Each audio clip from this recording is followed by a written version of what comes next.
e whātaro whātu le atunu pele o Samoa ua mawhai ona o tū silsila mai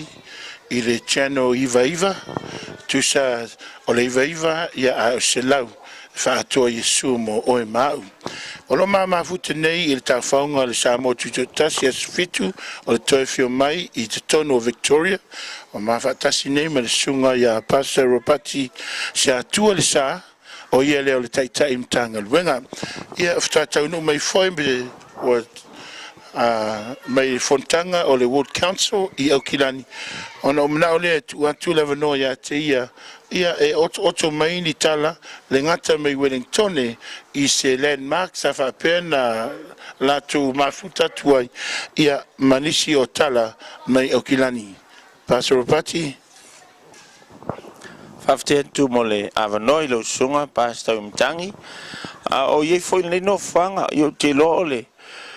ta fonga nei o lo fengai mal tantu e kalesia pol Mtanga luenga foi ia Vitoria i Australia ia foi mo le avanoi fa tal no ai foi le fainga malanga pe malanga tuai tu so le fa mo le nganta mole fa ye ina foi le malu i Wellington ale kalesia foi o lo tula i me sunga fa fenga ia sale sui sala mal faltu ia suluia mal no fal ia e fa pena foi on fenga i ma fontanga pe ona ia fa mo ile usi al fono i te usanga o malava ale tantunga luenga ale World Council por committee de o lo fa foina nga luenga al sistek. Ia mantongo fia lava le whamoi Wellington o te loa sa te unuu i le pole o le Australia tu se ua te alsfurulua whaatari mai ai e la taufu i oe na whaatari a mailwhai ngā malanga ia ma whaamautua i no whanga i motel whape o na saunia le kalesia ia awan whamoi le malangantu o malofo i whafo malau whinga ruenga manto mo foi le filo inga malantou le ngato le kalesia Wellington ia sunga te ia o malau whinga ruenga o suito fiol committee te time tanga luenga ia masui fono sa manto mafuta el sapati mai o sapati mantango fiel o sunga pasa o mitangi sa va ia le mantango fiel nganta o langona o le o finga luenga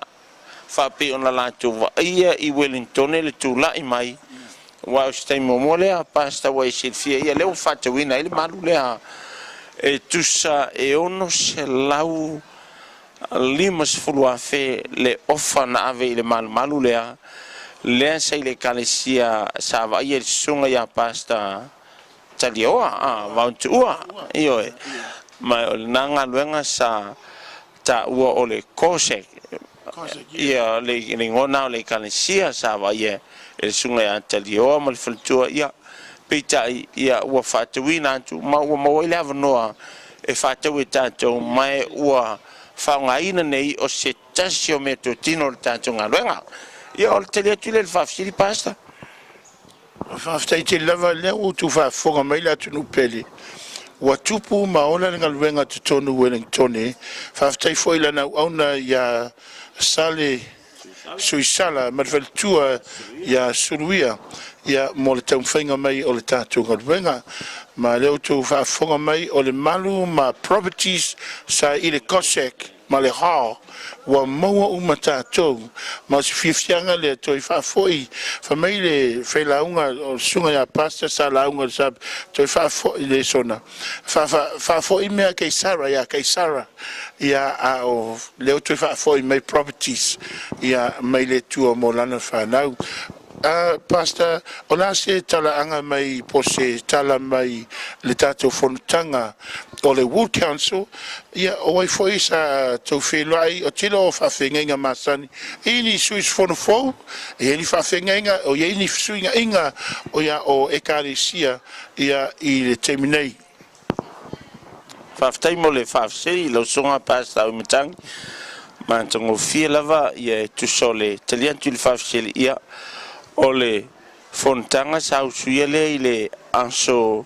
luas fulu male valu ole aso folea male luas fulu male iva ole aso luolea ole masina o tesema i le lua o iwa pe ona tuana i tu nei ia te tonu lava o le fontanga i le ngata o tulanga fatulanga ino le ngaluenga ao ia e mai se foi le vavai mo le lua o tasi o i le faiuina ma le fontaile o lo saunia e fia foi le i Samoa pio tulanga lana vavai il fontanga mo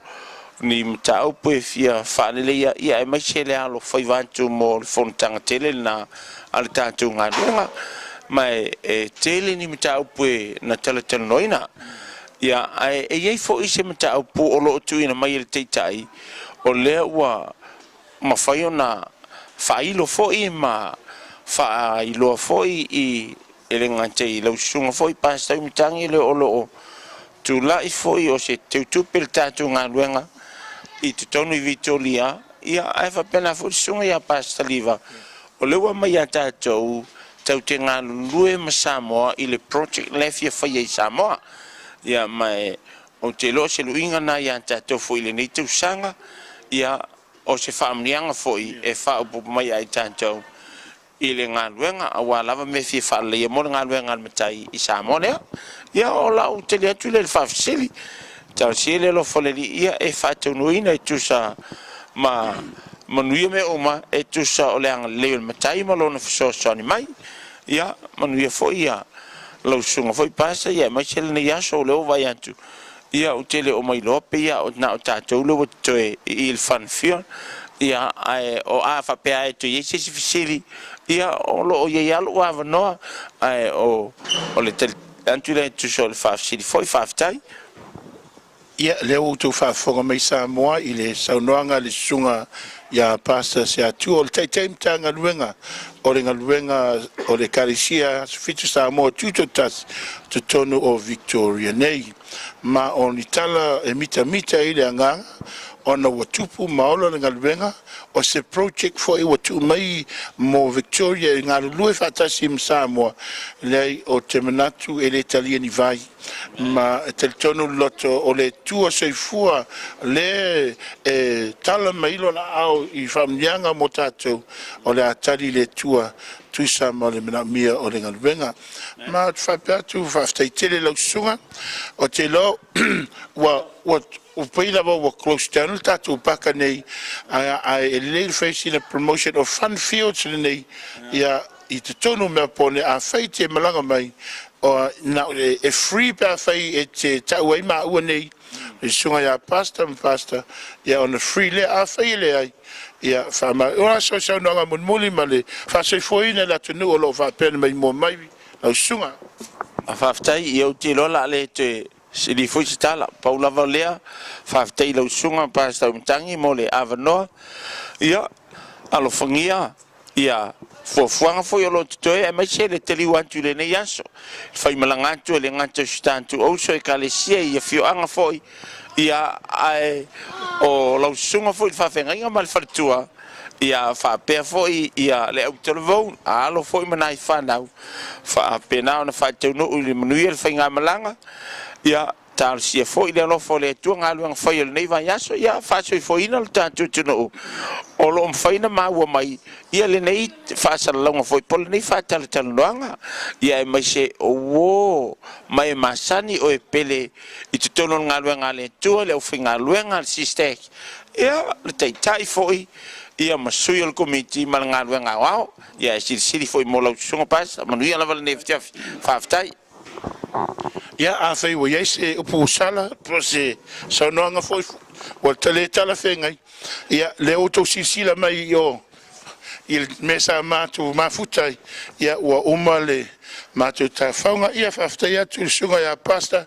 ia mo so no nga tawa ia fafta for the cameraman ia Shirley ia ile nei tula ia le matu e kalisi na e afatasi tanangata o le matu au lotu ia fase for Mary ia